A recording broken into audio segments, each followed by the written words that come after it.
तो नमस्कार बच्चों, कैसे हैं आप लोग। उम्मीद है कि आप लोग ठीक होंगे और स्वस्थ होंगे। आज हम अपने टॉपिक की शुरुआत करते हैं। हमारा टॉपिक जो है आप लोग समझ रहे हैं।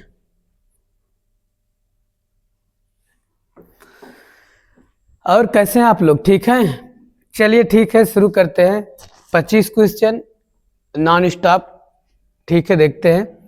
और एक चीज और है, आप लोग यहाँ पे अपने आप को चेक कीजिएगा, आप इसमें कितने क्वेश्चन अटेम्प्ट कर पाएंगे, ठीक है।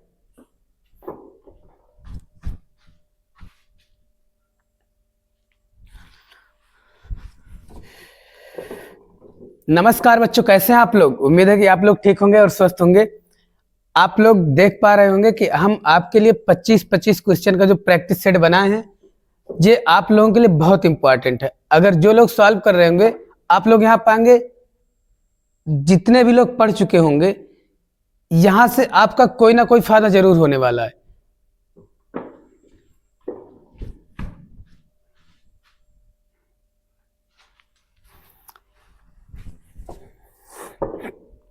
नमस्कार बच्चों, कैसे हैं आप लोग। उम्मीद है कि आप लोग ठीक होंगे और स्वस्थ होंगे। आप लोगों के लिए जो मैं प्रैक्टिस सेट चला रहा हूं, ये आप लोगों के लिए बहुत महत्वपूर्ण है, क्योंकि यहां से क्वेश्चन पहली बात तो यह है, 25 क्वेश्चन आप अगर यहाँ पे देखेंगे, इन 25 क्वेश्चन में आप अपने आप को चेक कर पाएंगे हम कितने क्वेश्चन कर पा रहे हैं। यहाँ सिर्फ आप खुद बैठकर करो, उससे अलग की बात है। आप अपने आप को जज करना यहाँ पे कि आप 25 क्वेश्चन में कितने क्वेश्चन अटेम्प्ट कर पाएंगे। मैं आपका ज्यादा टाइम नहीं लूंगा, विद इन टाइम आप क्वेश्चन कैसे सॉल्व करेंगे आप यहाँ पे देखिएगा। प्रैक्टिस सेट जब भी आए, उसमें कुछ क्वेश्चन सिंपल होते हैं, कुछ क्वेश्चन टफ होते हैं, सारे चैप्टर को मिला के बनाया गया। चलिए ठीक है, देखते हैं। हाँ, ये दिया 1.5, 1.05 और 1.5 में सबसे बड़ी संख्या कौन सी है मेरे भाई। यहाँ पे बार लगा हुआ है, इस संख्याओं में दो जगहों पे बार है, ये जैसे यहाँ पे बार लग गया और यहाँ पे बार है। अब आपसे ये कह रहा है इसमें कौन सी संख्या सबसे बड़ी है। एक चीज आप जान लो, जैसे 1.5 आ जाए और 1.4 आ जाए, 1.05 आ जाए, जो भी संख्या पॉइंट के बाद वाली जो संख्या बड़ी है उस संख्या को हम बड़ी कहेंगे। पॉइंट के पहले वाली जो संख्या छोटी है उसे हम क्या कहेंगे, छोटी कहेंगे। बात समझ रहे कि नहीं है। तो यहाँ पॉइंट के बाद कौन सी संख्या बड़ी है, 5 है। यहाँ पे 0, यहाँ पे 0, यहाँ पे 5 है, और जिस संख्या में बार लगा है वो संख्या बड़ी हो जाएगी। यानी इन दोनों में देखो 0.5 है, 0.5 ये है, बट यहाँ पे बार लगा, यहाँ पे बार नहीं है, तो कौन सा ऑप्शन सही हो जाएगा। इसी में एक पे बार लगा देते हैं, ऑप्शन ए सही हो जाएगा। बात समझ रहे हैं ना आप। अगला क्वेश्चन देखते हैं।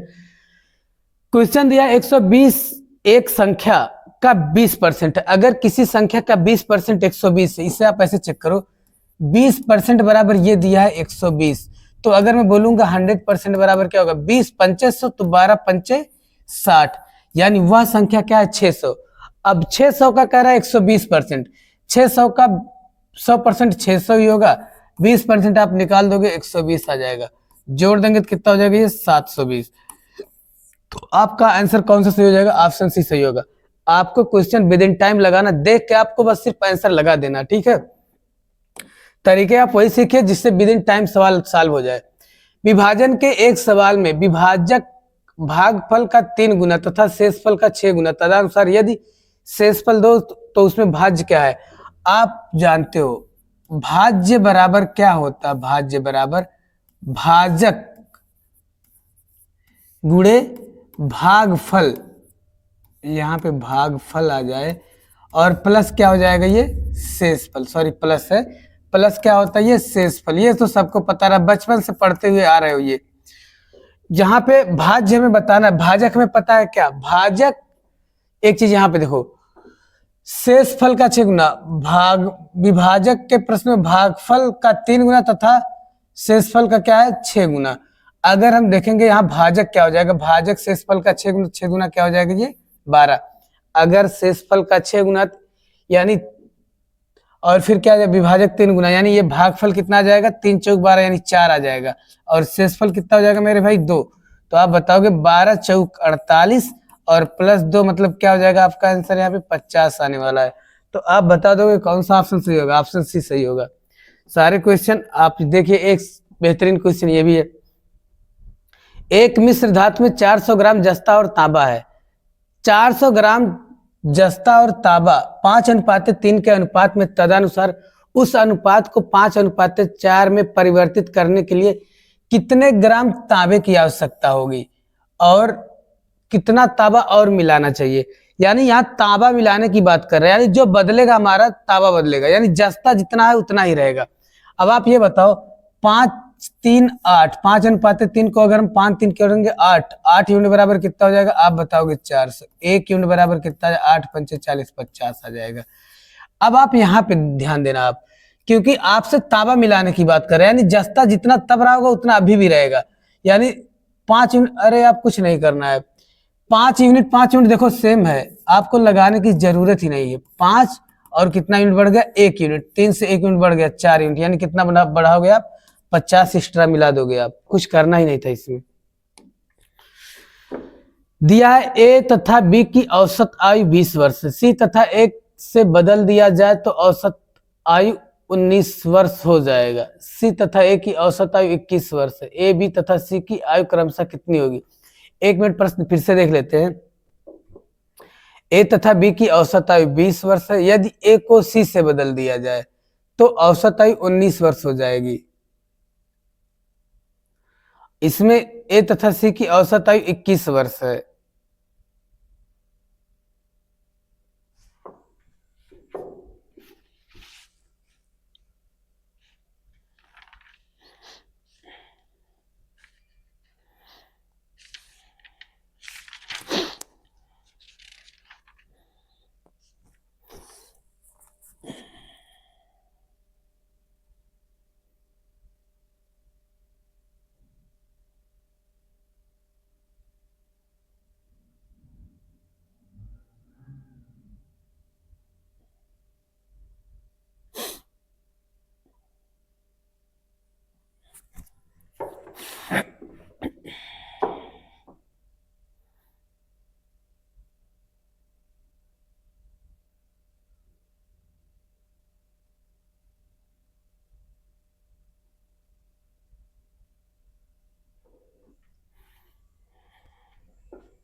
इस क्वेश्चन को देखते हैं, क्वेश्चन क्या कह रहा है। क्वेश्चन है ए तथा बी की औसत आयु 20 वर्ष है। यहाँ पे प्रश्न पढ़ लो, ए प्लस बी की औसत आयु 20 वर्ष है, तो इनका योगफल कितना हो जाएगा, 20 दूना क्या हो जाएगा 40। इसके बाद कह रहा है ए को सी से बदल दिया जाए, ए के स्थान पर अगर हम सी को रख देंगे तो औसत आयु 19 हो जाएगा, यानी बी प्लस सी बराबर क्या हो जाएगा, ये 19। 19 दूना क्या हो जाएगा, अब ये योगफल यहाँ पे क्या हो जाएगा, ये 38। इसके बाद फिर क्या कह रहा है, ए तथा सी की आयु औसत आयु 21 वर्ष है। ए प्लस सी जोड़ देंगे, 21 दूना क्या हो जाएगा, ये 42। अगर हम सबको जोड़ देते हैं तो ये देखो, इन सबको जोड़ेंगे तो 2a plus 2b plus 2c बराबर कितना हो जाएगा, ये 40 तिया 120 आ जाएगा। देखो दो इसमें कर देंगे 40 तिया क्या हो जाएगा 120। अब अगर मैं आपसे ये पूछता हूं, यहाँ पे a प्लस बी प्लस सी इनका कुल आयु का योग क्या आ जाएगा, 2 यहां से कॉमन लेंगे तो 2 इसमें भाग हो जाएगा, 2 से भाग देंगे तो कितना आ जाएगा, ये 60 आ जाएगा। यानी a प्लस बी प्लस सी की आयु कितनी हो जाएगी, 60 हो जाएगी। अब देखो क्या कह रहा है, ये क्रमशः ए बी सी की आयु, अगर बी सी की आयु कितना है 38 है, 38 इसमें से निकाल देंगे तो क्या आ जाएगा, एक आ जाएगा 42, एक आ जाएगा कितना 42। अरे सॉरी, अगर बी प्लस सी का कितना दिया मेरे भाई, बी प्लस सी का 38 है, तो 60 में से 38 निकालेंगे तो एक ही मान आ जाएगी क्या 22। अब देखो बी प्लस सी का बताना है, एक आ गया, अगर ए प्लस बी का निकाल देंगे तो सी का आ जाएगा, सी का कितना आ जाएगा आप बताओगे 20। अब किसका बताना है, बी का बताने के लिए ए प्लस सी का निकाल दो, ए प्लस सी का 60 में से 42 निकाल दो तो कितना आ जाएगा, बी का कितना आ जाएगा यहाँ पे 18, यानी 18 20 और 22, 18 20 22, तो आपका ए का मान क्या आ जाएगा 22 और बी का मान कितना आ जाएगा 18, 22 18, ये वाला ऑप्शन डी सही होगा। बात समझ रहे हो ना, आप कुछ नहीं करना इस सवाल में, बस आपको इसमें जो दिया है वैसे कर लेना। आपको ए प्लस बी का दिया 40 और कह रहा है ए के स्थान पे, अगर सॉरी ए के स्थान पे मैं सी को रख दूं तो बी प्लस सी का हो जाएगा 38 और सी प्लस ए का हो जाएगा क्या 42। अगला क्वेश्चन क्या है, दिया है एक वस्तु की कीमत 10% कम हो जाने पर एक व्यक्ति 225 रुपए में उस वस्तु को 25 ग्राम ज्यादा खरीद सकता है। आप अगर देखेंगे यहाँ पे, अगर किसी वस्तु की कीमत में अगर आप कमी कर दो तो जाहिर सी बात है उतने रुपए में आप ज्यादा खरीद पाओगे। कितना कर रहा है, यानी 10% की जो कमी कर रहा है, 10% की कमी होने पर 25 किलोग्राम ज्यादा खरीद पा रहा है। तो आप बताओगे 10% बराबर क्या हो जाएगा, 25। अब यहाँ पे आप देखोगे, अगर आप जानते हो 100% हम पूरा कर देते तो पूरा डाटा निकल के आता है, यानी 225, यानी वर्तमान में वह 250 आ जाएगा। 100% बराबर क्या आ जाएगा, 250। आप देखेंगे वर्तमान में वह 250 किलोग्राम खरीद पा रहा है, कितने रुपए में, 225 रुपए में। लेकिन हमसे वर्तमान मूल्य नहीं पूछ रहा है, हमसे ये पूछ रहा है कि उसकी मूल कीमत क्या है। आप ये बताओ, ये अगर 250 खरीद रहा है तो 25 किलोग्राम इसमें ज्यादा, पहले कितना खरीद रहा था, 225 किलोग्राम 225 रुपए में खरीदेगा, पर केजी मूल्य कितना आ जाएगा, 1 रुपए। तो आपका आंसर क्या आ जाएगा, यहाँ पे 1 आएगा। बात समझ रहे हो नहीं? आप यहाँ पे कुछ ना करो, जितने परसेंट की कमी हो रहा है, इसकी कमी से क्या प्रभाव पड़ रहा है, प्रभाव ये पड़ रहा है कि 25 किलोग्राम ज्यादा खरीद पा रहा है। इसका मतलब ये हो जाएगा 10% किसके बराबर हो जाएगा, 25% के। तो 100% बराबर क्या हो जाएगा, 250। बात समझ रहे हो ना आप? चलिए ठीक है, अगला क्वेश्चन देखते हैं। हाँ, ये क्वेश्चन है थोड़ा सा ढंग का है। देखिए, एक प्रकार के द्रव में 20% जल है, दूसरे प्रकार के द्रव में 35% जल है। पहले द्रव के 10 अंश और दूसरे द्रव के 4 अंश मिलाकर एक गिलास में भरे गए हैं। इसका मतलब ये द्रव कितना दिया है, पहले हमें कुछ नहीं पता है, लेकिन इसमें यह पता उस द्रव में 20% जल है। 20% अगर जल है तो 80% द्रव होगा। इसका मतलब 1:4 का अनुपात बनेगा। दूसरे वाले का अगर 35% इसमें जल है तो 65% क्या होगा, इसमें द्रव होगा। आप देखेंगे जो अनुपात बनेगा 7×5=35, यानी 7 क्या बनेगा, 13। अगर हम यहाँ पे देखें, टोटल देखेंगे 1/5, अगर टोटल भाग देंगे 5 में से 1 जल निकालेंगे तो हमारा 1/5 भाग आएगा। कितना अंश लेना है, हमें 10 अंश लेना है, जल का 10 अंश लेना है। तो यहाँ से जल कितना आ जाएगा मेरे भाई, 2। यहाँ पे 7 क्या हो जाएगा, ये टोटल 20 हो जाएगा। 7/20, जल का भाग 7/20 हो जाएगा। कितने भाग लेना है, इसमें 4 अंश लेना है, 4 अंश लेना है। 4 अंश लेने का मतलब ये हो जाएगा, देखो 4 से कैंसिल आउट करेंगे, यानी 5 क्या हो जाएगी ये, सॉरी 7 क्या आ जाएगी, ये 5। अब अगर आप देखोगे टोटल हमने जो लिया है, एक 10 अंश लिया और 4 अंश, कुल मिला के 14 भाग लिए हैं। और 14 भाग में इसको अगर अगले गिलास में डालें तो जल की मात्रा एक में 2 है और दूसरे में कितना है, 5/7, यही 7/5, यानी 2×5 = 10, 7 17, यानी 17/70 हो जाएगा। और गुणे में यहाँ पे क्या कर लेना, आप 100 कर लेना। कैंसिल आउट करोगे तो क्या हो जाएगा, 170 क्या आ जाएगा, 7। कैंसिल आउट करो, देखो 7 दूनी 14, 7 चौक 28 और बचेगा 2, 24 सही 2/7% आएगा। तो आपका आंसर कौन सा हो जाएगा, 24 सही 2/7%। ऑप्शन नहीं दिया, ऑप्शन बना लो आप, 24 सही 2/7%, यही आएगा। ठीक है, तो आपका ऑप्शन कौन सा सही हो जाएगा, ऑप्शन ए सही होगा। चलिए ठीक, अगले क्वेश्चन पर चलते हैं। ऐसे सवालों को देख लेना आप, यह पूछ क्या रहा है, 10 अंश यहां से निकाला है और 4 अंश यहां से निकाला, टोटल 14 अंश निकाला है। आप एक लाइन में लगा सकते हैं, लेकिन 14 अंश निकालने में आप यहाँ पे देखेंगे जल की मात्रा कितनी, जल की मात्रा आपने देखा 170 आया था, सॉरी कितना आया था यहाँ पे, जल की मात्रा हमने 2 + 7/5 आया था और बटे में 14, यही हमें निकालना था। ठीक है, अगले क्वेश्चन पर चलते हैं। अगला क्वेश्चन देखते हैं क्या है।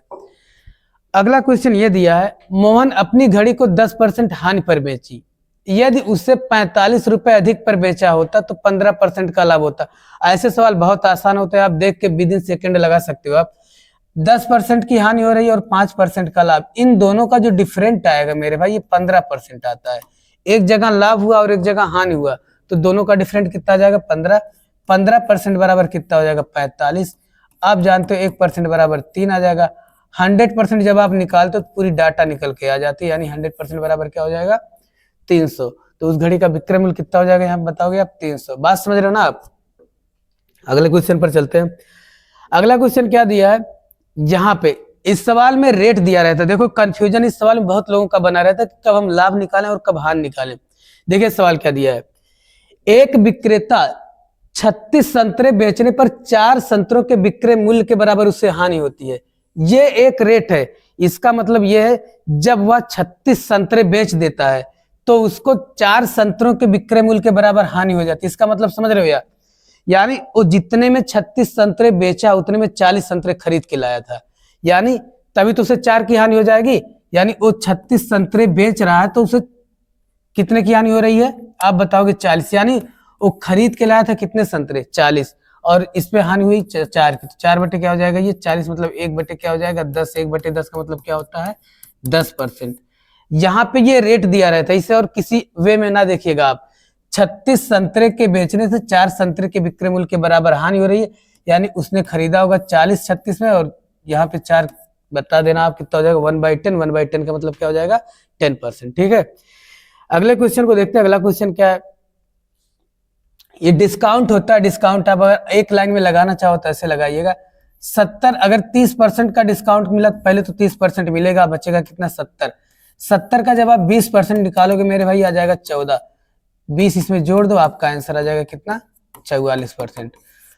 आप सवाल को चाहे फार्मूले से लगाइए और चाहे कॉन्सेप्ट, अगर आप कॉन्सेप्ट सीखो तो आपके लिए बहुत बेहतरीन रहता है, और नहीं तो AB × A+B वाला फार्मूला लगा दो, वहां से भी आ जाएगा। ये बात समझ रहे हैं ना आप?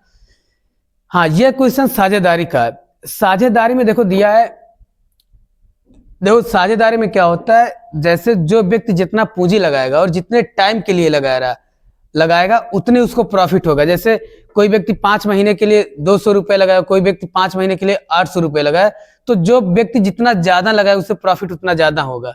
ठीक है, सवाल उसी पे है।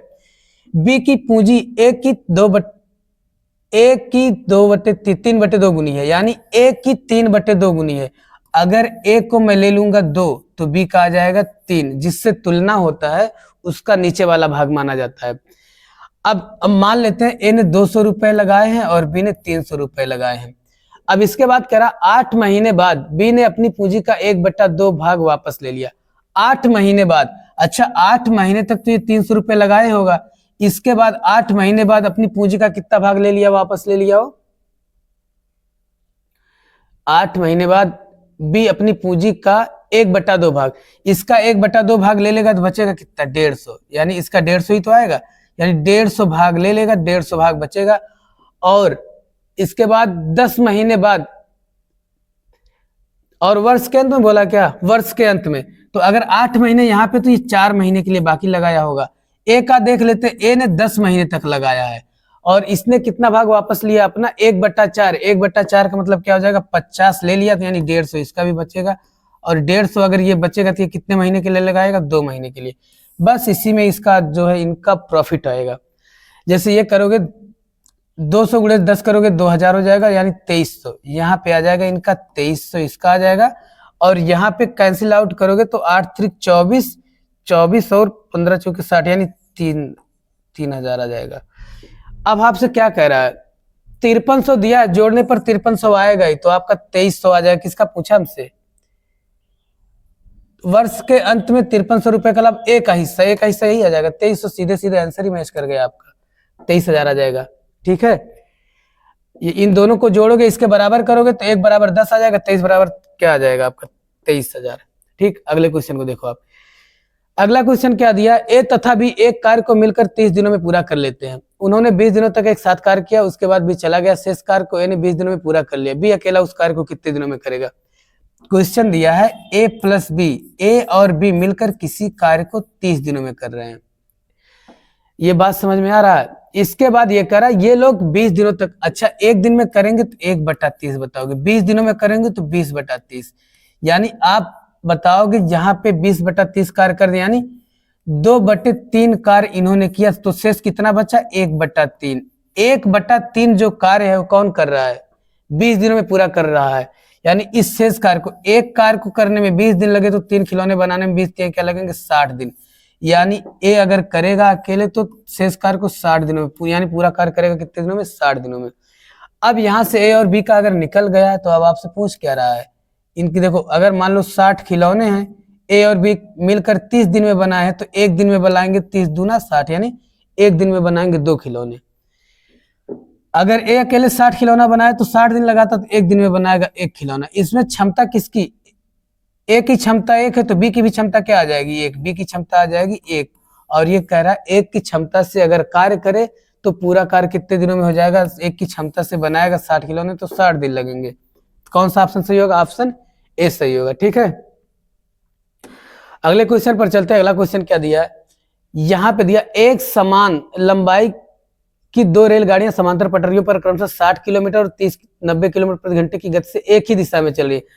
जब दोनों कोई भी वस्तु दो एक ही दिशा में जाए तो वहां सापेक्षिक चाल जो काम करता है, इनका सापेक्षिक चाल काम करेगा 90 माइनस 60 कर देंगे, इन दोनों का डिफरेंट करेंगे, यानी 30 किलोमीटर प्रति घंटे आएगा, 30 किलोमीटर प्रति घंटे आ जाएगा।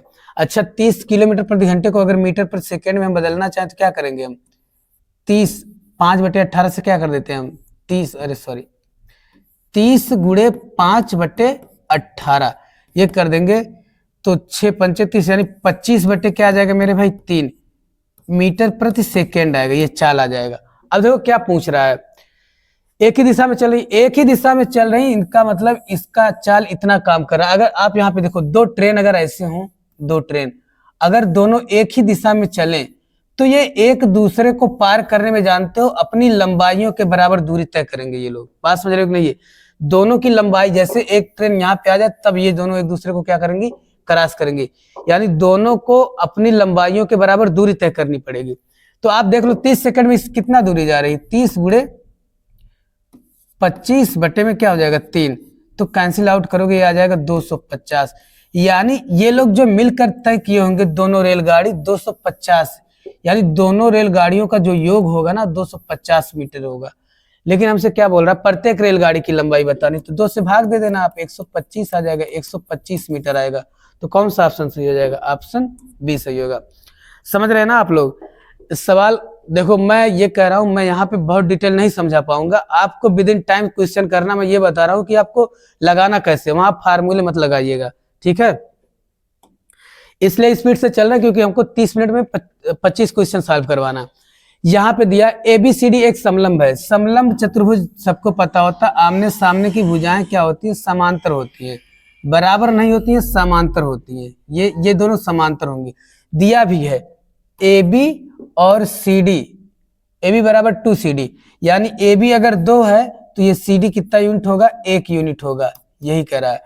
अब इसके बाद क्या बोल रहा है, AC तथा BD O पर मिलते हैं, AC तथा BD, सॉरी इधर B हो जाए इधर A हो जाए, AC और BD O पर मिलते हैं। अगर मेरे भाई यहाँ O पर मिलेंगे, O पर मिलेंगे, OCD का क्षेत्रफल और AOB का क्षेत्रफल, AOB का क्षेत्रफल, ये सबको पता होता है। जो क्षेत्रफल होता है इनका क्षेत्रफल इसके जो आधार है इसके वर्ग के बराबर होगा, तो इसका वर्ग कितना हो जाएगा 1 और इसका वर्ग क्या हो जाएगा 2, यानी AOB का 4 आ जाएगा और OCD का कितना आ जाएगा 1 आ जाएगा।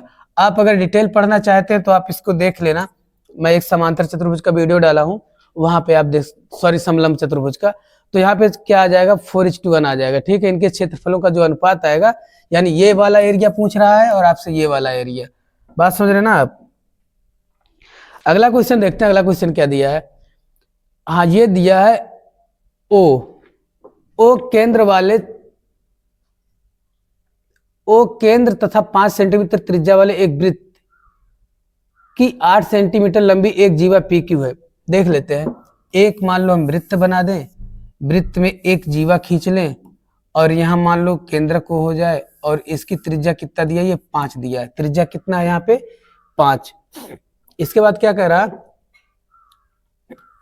और ये हमारा P है और ये हमारा क्या है Q है और ये हमारा O है। इसके बाद फिर क्या कह रहा है, बनी स्पर्श रेखाएं बिंदु T पर मिलती हैं, यानी यहां से एक स्पर्श रेखा खींचोगे और यहां से एक स्पर्श रेखा खींचोगे, आ जाएगा बिंदु T पर मिलेगा।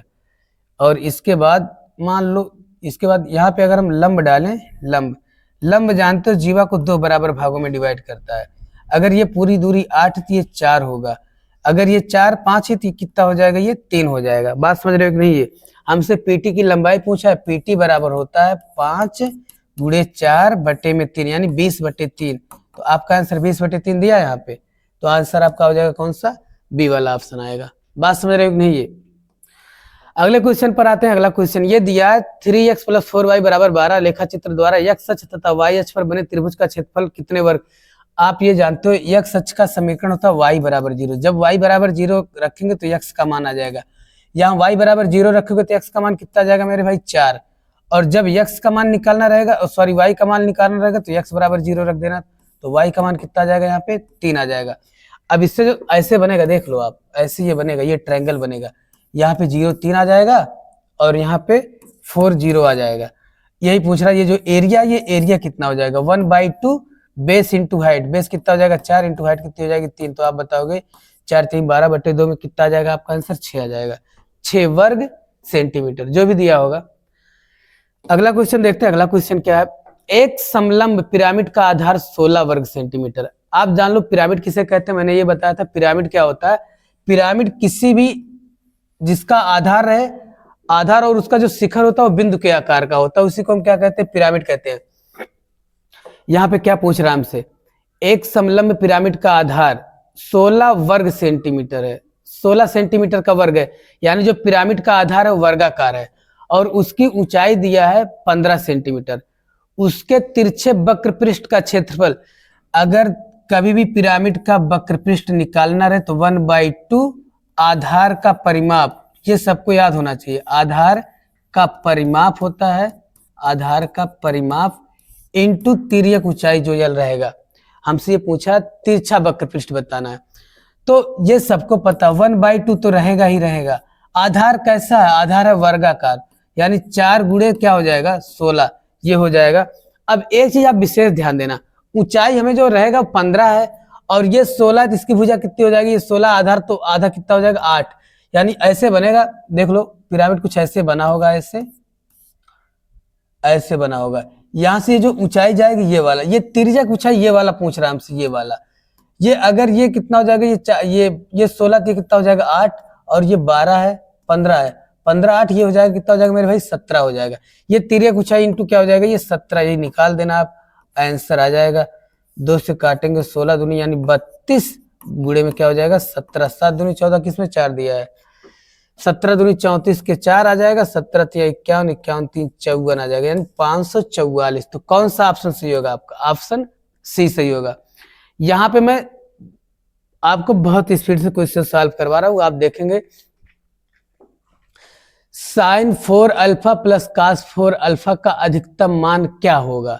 यहाँ पे एक फार्मूला आपको ये पता होना चाहिए मेरे भाई, sin square theta plus cos square theta का whole square -2 sin square theta into cos square theta. ये चीज पता होना चाहिए, बात समझ रहे हो नहीं है। इसका मान क्या होता है 1 होता है, इसका मान क्या होता है 1, sin square theta plus cos square theta क्या होता है 1 होता है। अब आप यहाँ पे देखेंगे एक में से हम कौन सा मिनिमम मान घटा सकते हैं, इसका मिनिमम मान क्या होगा 0 होगा। इसका मिनिमम मान क्या रखेंगे हम 0, तभी जाके इसका मान क्या मैक्सिमम आएगा। तो इसका मतलब हमें क्या रखना पड़ेगा, यहाँ 1 का मान क्या आ जाएगा, हमारा आंसर 1 आ जाएगा। बात समझ रहे हैं ना। ये अगले क्वेश्चन पर आते हैं। हाँ ये क्वेश्चन, इसके लिए आपको बहुत बेहतरीन तरीका ये पता होना चाहिए। आपको दिया एक खंबे के पास से भूतल सीधी रेखा एक बिंदुओं से उस खंबे के शीर्ष के उन्नयन कोण परस्पर, देखो ये दिया मेरे दोस्त ये वाला चीज, ये अगर क्षैतिज भूतल है, यहाँ पर एक खंभा है, इसके उन्नयन कोण ये 2 उन्नयन कोण हैं और ये दोनों एक दूसरे के पूरक हैं, दोनों एक दूसरे के पूरक हैं। 2 बिंदुओं के दूरी क्रमशः 9 और 16 है दिया है। उस खंबे के पाद से 2 बिंदुओं की दूरी क्रमशः 9, यानी ये चीज 9 है और ये पूरी चीज क्या है, ये 16 दिया है। अब आपसे ये कह रहा है h का मान। अब h का मान जब भी मेरे भाई निकालना रहे, h बराबर अगर मान लो ये a रहे, ये पूरी दूरी b रहे, तो अंडर रूट हम ab लगाते हैं, ये चीज हमेशा। और ये कब लगाते हैं, जब कोण एक दूसरे के पूरक रहे। पूरक होने का मतलब अगर ये 60 हो जाए, ये 30 हो जाए तब भी लगेगा, 45 हो जाए, ये 45 हो जाए तब भी लगेगा, 70 हो जाए, ये 20 हो जाए तब भी, यानी इन दोनों का योगफल जब भी 90 आ जाएगा, 75 हो जाए और 15 हो जाए तब भी यही चीज लगेगा। तो ये चीज अगर पूरक है तो आप बताओगे 16 गुणे क्या कर दोगे आप, 16 9 144, 144 अंडर रूट में करेंगे क्या आ जाएगा आंसर 12। तो आपका आंसर यहाँ पे कौन सा सही होगा, ऑप्शन बताओगे, ऑप्शन ए सही है। बात समझ रहे हैं ना आप लोग। तो सेम सवाल ऐसे लगाइएगा आप लोग। एक और बेहतरीन क्वेश्चन देखते हैं क्या दिया है, बढ़िया क्वेश्चन ये भी है। एक समबहुभुज के आंतरिक कोणों का योगफल इतना दिया, तो उस बहुभुज में भुजाओं की संख्या, ये सबको पता होता। अगर हमें ऐसे सवाल लगाने रहे तो आप कितने फार्मूले रटोगे। अब आप ये बताओ, यहाँ इस सवाल को मैं ऑप्शन से देखता हूं, कैसे लगाओगे आप ऑप्शन से। यानी अगर उसके आंतरिक कोणों का योगफल कितना दिया है 144, अगर हम 8 भुजा लेते हैं, 8 भुजा का मतलब क्या होता है आपको मैंने बताया ये सवाल। 360 में किससे भाग देंगे, 8 से, कितना आ जाएगा 8 चौक 32 और 8 पंचे 40, यानी एक बाह्य कोण हमारा इतना है, तो एक अंतः कोण कितना आ जाएगा 135। 135 में जब 8 से गुणा करोगे तो आपका इतना मान आने वाला नहीं है, ये नहीं 12 से नहीं आएगा, तो 14 से 10 से देखते हैं, 10 से। तो हम देखते हैं 10 में अगर 360 में 10 से भाग देंगे तो 10 से भाग देंगे हमारा 36 आ जाएगा, कितना आ जाएगा ये 36। एक बाह्य कोण हमारा 36 आ गया, तो एक अंतः कोण कितना आ जाएगा 144। ऐसे कितने अंतः कोण होंगे 10, तो इनका आंसर आ जाएगा आपका 1440, इसी से आ गया। तो आपका आंसर कौन सा सही हो जाएगा, 10 सही हो जाएगा। ठीक है, अगले क्वेश्चन पर चलते हैं। अगला क्वेश्चन क्या दिया है देखते हैं।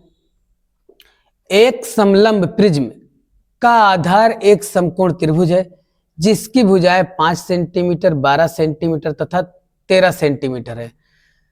तदनुसार यदि उस प्रिज्म का कुल पृष्ठीय क्षेत्रफल, प्रिज्म का कुल पृष्ठीय क्षेत्रफल आप सबको पता होना चाहिए। प्रिज्म का कुल पृष्ठीय क्षेत्रफल क्या होता है, आधार का परिमाप, आधार का परिमाप इंटू हाइट प्लस 2 गुणे आधार का क्षेत्रफल, आधार का क्षेत्रफल, ये पता होना चाहिए। ठीक है, कुल पृष्ठीय क्षेत्रफल ऐसे निकालते हैं। अब यहाँ पे ये हमें दिया है कुल पृष्ठीय क्षेत्रफल बराबर 360, ये पहले से दिया है, तो 360 हम लिखेंगे बराबर आधार का परिमाप क्या होगा, आधार क्या दिया है, आधार एक समकोण त्रिभुज है। समकोण त्रिभुज तो 12 5 17 और 13 जोड़ दोगे तो कितना हो जाएगा परिमाप, 30 आ जाएगा। परिमाप कितना आ गया 30, इंटू क्या हाइट हमें बतानी ही है, प्लस 2 गुणे आधार का क्षेत्रफल क्या होगा मेरे भाई, आधार का क्षेत्रफल, ये कैसा त्रिभुज है देखो आप, समकोण त्रिभुज दिया है, तो समकोण त्रिभुज का क्षेत्रफल क्या होता है 1/2 base into height, 1/2 base 12 into क्या कर देंगे हाइट, 12 5 60 यानी 30, 30 दूना क्या हो जाएगा ये 60, सीधे यहाँ पे क्या लिख देंगे हम मेरे दोस्त 60 आ जाएगा। 60 इधर जाएगा तो घट जाएगा तो 300 आ जाएगा, बराबर 30 एच के हो जाएगा। अगर मैं पूछूंगा एच बराबर क्या हो जाएगा 300 बटे क्या रखोगे आप 30, कैंसिल आउट करोगे कितना आ जाएगा 10। तो आपका आंसर यहाँ पे क्या आ जाएगा, आप बताओगे 10 आएगा। आप एक बार चेक कर लेना, कोई दिक्कत तो नहीं है इसमें। तो ऐसे सवाल हैं, इन सारे सवालों को आप ऐसे सॉल्व कर सकते हैं। जितने भी क्वेश्चन कराए गए सारे क्वेश्चन बहुत इंपॉर्टेंट है आपके लिए, एक बार आप क्वेश्चन को जरूर देखिएगा। और हाँ, चैनल को लाइक सब्सक्राइब और शेयर कर दीजिए, वीडियो को शेयर जरूर कर लीजिए। ठीक है, और कोई कमी रहेगी तो आप बताइएगा। अगर हम ज्यादा स्पीड से बता रहे तो मैं स्लो कर दूंगा। मैं स्पीड से इसलिए बता रहा हूँ क्योंकि आपको विद इन टाइम में मैं ज्यादा क्वेश्चन दे पाऊँ। ठीक है, अगर आप लोगों को ये समझने की जरूरत है, अगर आप चाहते हो कि मैं इसे समझाऊं, डिटेल लगा के बताऊं, तो मैं वो भी कर सकता हूं आपको। ठीक है, चलिए ठीक है, मिलते हैं आपसे अगले क्लास में, तब तक के लिए थैंक यू, बाय बाय।